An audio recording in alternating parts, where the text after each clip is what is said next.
Capítulo 1. Por que existe o sofrimento? Muitas pessoas veem os resultados do mal com suas misérias e desolação e questionam como ele pode existir no reino de um Deus infinito em sabedoria, poder e amor. Aqueles que estão dispostos a duvidar utilizam isso como desculpa para rejeitar os ensinos da Bíblia. A tradição e a interpretação errônea têm obscurecido o ensino da Bíblia sobre o caráter de Deus, a natureza de seu governo e a maneira como ele trata com o pecado. É impossível explicar a origem dos sofrimentos humanos de modo a dar a razão de sua existência. Apesar disso, pode-se compreender o suficiente sobre a origem e término do pecado a fim de que seja percebida a justiça e bondade de Deus. Ele não é, de modo algum, o responsável pelo surgimento do pecado. Ele não retirou arbitrariamente sua graça, nem houve qualquer imperfeição em seu governo para dar motivo à rebelião. O pecado é um intruso e não pode ser oferecida razão alguma para sua existência. Desculpá-lo significa defendê-lo. Se fosse possível encontrar uma justificativa para ele, deixaria de ser pecado. O pecado é a atuação de um princípio contrário à lei do amor, que é o fundamento do governo divino. Antes da manifestação do mal, havia paz e alegria por todo o universo. O amor a Deus era supremo e era imparcial o amor de uns para com os outros. Cristo era um com o eterno Pai em natureza, caráter e propósito. O único que poderia entrar nas decisões e propósitos de Deus. Nele foram criadas todas as coisas nos céus e na terra, as visíveis e as invisíveis, sejam tronos ou soberanias, poderes ou autoridades. Todas as coisas foram criadas por Ele e para Ele. Sendo que a lei do amor é o fundamento do governo de Deus, a felicidade de todas as criaturas dependia de sua perfeita harmonia com os princípios de justiça dessa lei. Deus não tem prazer na submissão forçada, mas concede a todos o poder da escolha, para que possam prestar-lhe obediência voluntária. Houve, porém, alguém que preferiu deturpar essa liberdade. O pecado se originou com aquele que, depois de Cristo, havia sido o mais honrado por Deus. Antes do pecado, Lúcifer era o primeiro dos querubins guardiões, santo e incontaminado. A respeito dele, Deus afirma: você era um modelo da perfeição, cheio de sabedoria e de perfeita beleza. Você estava no Éden, no jardim de Deus. Todas as pedras preciosas o enfeitavam. Você foi ungido como um querubim guardião, pois para isso eu o designei. Você estava no Monte Santo de Deus e caminhava entre as pedras fulgurantes. Você era inculpável em seus caminhos desde o dia em que foi criado até que se achou maldade em você. Seu coração tornou-se orgulhoso por causa da sua beleza, e você corrompeu a sua sabedoria por causa do seu esplendor.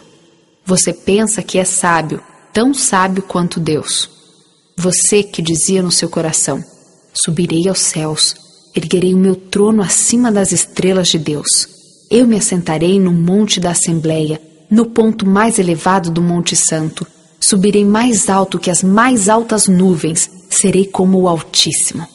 Ao cobiçar a honra que o infinito Pai havia concedido a seu filho, esse chefe dos anjos aspirou ao poder que pertencia somente a Cristo. Naquele momento, uma nota dissonante desfez a harmonia celestial. Na mente dos anjos, para quem a glória de Deus era suprema, a exaltação própria era um prenúncio de grandes males. Nas reuniões celestiais, todos argumentavam com Lúcifer. O Filho de Deus lhe apresentava a bondade e justiça do Criador e a natureza sagrada de sua lei. Ao afastar-se dela, Lúcifer desonraria a seu Criador e traria ruína sobre si mesmo. Mas as advertências apenas despertavam atitude de resistência. Lúcifer permitiu que prevalecesse sua inveja em relação a Cristo. O orgulho alimentou o desejo de supremacia. As honras concedidas a Lúcifer não despertavam gratidão para com o Criador. Ele desejava ser igual a Deus. Porém, o Filho de Deus era o reconhecido soberano do céu, igual ao Pai em autoridade e poder. De todas as reuniões divinas, Cristo participava, mas não era permitido a Lúcifer penetrar no conhecimento dos propósitos divinos. O poderoso anjo perguntava: por que deveria ter Cristo a supremacia? Por que ele é honrado acima de mim? Descontentamento entre os anjos. Ao deixar a presença de Deus, Lúcifer saiu difundindo o descontentamento entre os anjos. Ele agia de maneira dissimulada e escondia seu verdadeiro propósito, aparentando ter reverência a Deus. Também esforçava-se em provocar insatisfação pelas leis que governavam os seres celestiais, insinuando que elas impunham uma restrição desnecessária. Sendo que os anjos possuem uma natureza santa, Lúcifer insistia em que eles deveriam obedecer unicamente sua consciência. Pensava que Deus o tratara de maneira injusta ao conceder honra suprema a Cristo. Lúcifer alegava não pretender a exaltação própria, e sim liberdade para todos os habitantes do céu, a fim de que pudessem alcançar condição mais elevada de existência. Deus tolerou Lúcifer durante muito tempo. Não foi rebaixado de sua posição elevada, nem mesmo quando começou a apresentar suas pretensões diante dos anjos. Inúmeras vezes lhe foi oferecido o perdão, com a condição de que se arrependesse e abandonasse seu orgulho. Esforços que apenas o amor e a sabedoria infinitos poderiam conceber foram feitos para convencê-lo de seu erro. O descontentamento nunca antes havia sido conhecido no céu. Inicialmente, nem o próprio Lúcifer compreendeu a verdadeira natureza de seus sentimentos. Depois de ser mostrado a ele que sua insatisfação era sem motivo, convenceu-se de que as reivindicações divinas eram justas e de que deveria reconhecer esse fato diante de todos os habitantes do céu. Se Lúcifer tivesse feito isso, poderia ter salvo a si mesmo e a muitos anjos. Caso houvesse desejado voltar a Deus, satisfeito por ocupar o lugar a ele designado, teria sido reintegrado em seu cargo. Mas o orgulho o impediu de submeter-se. Continuou a pensar que não necessitava se arrepender e entregou-se por completo ao grande conflito contra o Criador. Todas as habilidades de sua mente brilhante foram então dedicadas ao engano, a fim de conseguir a simpatia dos anjos. Satanás simulou haver sido julgado de forma errada e disse que os demais desejavam privá-lo de sua liberdade. Depois de interpretar de maneira equivocada as palavras de Cristo, passou a falsidade aberta, acusando o Filho de Deus de tentar humilhá-lo diante dos habitantes do céu. A todos aqueles que Lúcifer não pôde corromper e levar para o seu lado, ele acusou de serem indiferentes aos interesses dos seres celestiais. Representou com falsidade o Criador. Era sua tática deixar os anjos perplexos ao utilizar argumentos enganosos a respeito dos propósitos divinos. Tudo o que era simples ele envolvia em mistério e, por meio de astuta perversão, lançava dúvida às mais claras afirmações de Deus. Seu elevado cargo dava maior força às alegações. Muitos foram induzidos a se unir a ele na rebelião. A desafeição torna-se aberta revolta. Deus, em sua sabedoria, permitiu a Satanás continuar sua obra, até que a atitude de desafeição amadurecesse e se tornasse uma visível revolta. Era necessário que seus planos fossem completamente desenvolvidos, para que seu verdadeiro caráter fosse visto por todos. Lúcifer era grandemente amado pelos seres celestiais, e sua influência sobre eles era forte. O governo de Deus incluía não somente os habitantes do céu, mas de todos os planetas que ele havia criado. Por isso, Satanás pensou que, se pudesse levar à rebelião os anjos do céu, poderia também levar outros mundos. Utilizando sofismas e mentiras, ele tinha grande poder para enganar. Mesmo os anjos fiéis não podiam discernir perfeitamente seu caráter ou ver quais seriam as consequências daquilo. Satanás havia sido tão honrado e todos os seus atos eram tão misteriosos que era difícil aos anjos desvendar a verdadeira natureza de suas ações. Antes que tivesse um desenvolvimento completo, o pecado não pareceria o mal que em realidade era.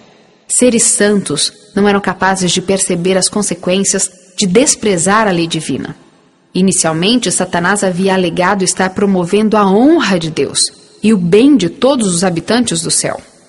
Ao lidar com o pecado, Deus poderia utilizar somente a justiça e a verdade. Satanás podia fazer uso daquilo que Deus não usaria: lisonja e engano. O verdadeiro caráter do usurpador deveria ser compreendido por todos. Seria necessário tempo para que ele mostrasse quem realmente é através de suas más ações. Satanás atribuiu a Deus a discórdia que o seu próprio procedimento havia causado no céu. Ele declarou que todo o mal era provocado pela maneira como Deus administrava o céu. Por isso era necessário que Satanás demonstrasse suas verdadeiras pretensões ao revelar as consequências das mudanças propostas na lei de Deus. Suas próprias ações deveriam condená-lo. Todo o universo deveria ver o enganador desmascarado. Mesmo quando foi decidido que Satanás não poderia mais permanecer no céu, a sabedoria infinita não o destruiu. A submissão das criaturas de Deus deve ser motivada pela convicção a respeito de sua justiça. Os habitantes do céu e de outros mundos, estando despreparados para compreender as consequências do pecado, não perceberiam a justiça e a misericórdia de Deus caso ele destruísse Satanás. Se este fosse destruído imediatamente, os outros teriam servido a Deus por medo em vez de amor. A influência do enganador não teria sido completamente extinta e nem eliminada a atitude de rebelião. Para o bem do universo, através das futuras eras, Satanás deveria desenvolver plenamente suas intenções, para que todos os seres criados pudessem perceber corretamente as acusações dele contra o governo divino. A rebelião de Satanás deveria ser para o universo um testemunho a respeito dos terríveis resultados do pecado. Seu governo mostraria quais os frutos de se rejeitar a autoridade divina. A história dessa terrível experiência de rebelião deveria ser um meio de proteção permanente a todas as criaturas, livrando-as de cometer pecado e sofrer o castigo por ele. Quando foi anunciado que, juntamente com todos os simpatizantes de Satanás, ele deveria ser expulso das habitações celestiais, o líder dos rebeldes confessou ousadamente seu desprezo pela lei do Criador. Denunciou os estatutos divinos como restrição à sua liberdade e declarou que seu objetivo era conseguir a abolição dessa lei. Livres dessa restrição, os anjos poderiam alcançar condição de existência mais elevada. Banidos do céu. Satanás e suas hostes lançaram a culpa de sua rebelião sobre Cristo. Afirmaram que se não houvessem sido censurados, não teriam se rebelado. Eram obstinados e arrogantes, ao mesmo tempo que, blasfemando, pretendiam ser vítimas inocentes do poder opressor. Em resultado disso, o grande rebelde e seus seguidores foram banidos do céu. A atitude de Satanás ainda inspira a rebelião na terra entre os desobedientes. Assim como ele, muitos pretendem que os seres humanos alcançam liberdade ao transgredir a lei de Deus. A reprovação ao pecado ainda desperta ódio. Satanás leva as pessoas a justificar-se e a procurar a simpatia de outros em seu pecado. Em vez de corrigirem seus erros, indignam-se contra aquele que aponta os erros, como se fosse ele a causa do problema. Assim como no céu, Satanás representou de maneira distorcida o caráter de Deus, fazendo com que ele fosse considerado severo e tirano. Satanás induziu a humanidade a pecar. Declarou que as injustas restrições de Deus haviam levado o ser humano à queda, assim como determinaram sua própria rebelião. Banindo Satanás do céu, Deus demonstrou sua justiça e honra. Entretanto, quando o ser humano pecou, Deus ofereceu uma prova de amor, entregando seu Filho para morrer pela raça pecadora. Em Cristo, o caráter de Deus é revelado. O poderoso argumento da cruz demonstrou que o governo de Deus não era a causa do pecado. Durante a vida terrestre do Salvador, o grande enganador foi desmascarado. Sua pretensão, ousada e blasfema, de que Cristo deveria adorá-lo, a contínua maldade que atacava Jesus de um lugar a outro, inspirando o coração de sacerdotes e povo a rejeitar seu amor, e o brado, crucifica-o, crucifica-o, tudo isso despertou o assombro e a indignação do universo. O príncipe do mal exerceu todo o seu poder e engano para destruir Jesus. Satanás utilizou os seres humanos como seus agentes, a fim de encher de sofrimento e tristeza a vida do Salvador. Os fogos da inveja e maldade, ódio e vingança irromperam na cruz contra o Filho de Deus. Na cruz, a culpa de Satanás foi claramente apresentada. Ele revelou seu verdadeiro caráter. Suas mentirosas acusações contra o caráter de Deus apareceram como realmente são.